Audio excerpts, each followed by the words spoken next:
নমস্কার। হোস্টেলের চিঠি, কবি রতনতনু ঘাটি। সারা হোস্টেল ঘুমিয়ে এখন, তারা নেই পড়বার।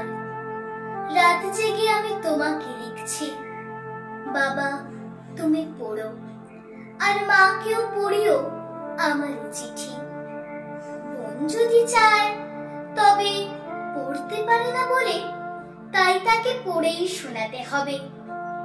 এখানে এখন স্কুল আর পড়াশোনা নিয়ে থাকি। এত বড় বড় অঙ্ক করব কখনো ভাবতে নাকি? বাংলা, ভূগোল, ইতিহাস পড়ি, সব ধরে রাখি মনে। এখানে আষাঢ়ে ছুটি পড়েছিল আম কাঁঠালের বনে। তখন আমার পরীক্ষা কাছে, তখন তারাও ছিল। দেখা হয়নি তো ছুটির গন্ধে মেঘেরা কি এসেছিল? আষাঢ় শ্রাবণ কি বৃষ্টি হলো, কদম ফুটলো কত।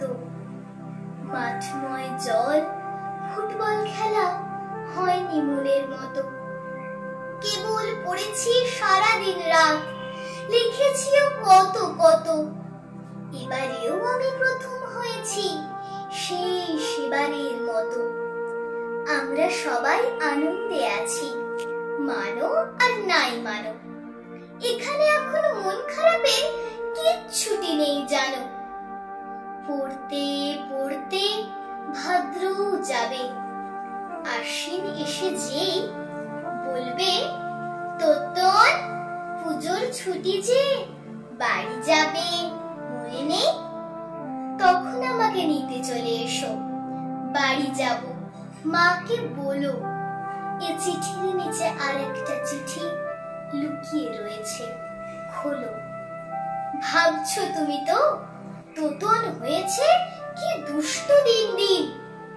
না না, চিঠি নয়, আমার লেখা সে কবিতার দুলাইন। একটি সে ছেলে হোস্টেলে থাকে, মন পড়ে থাকে দূরে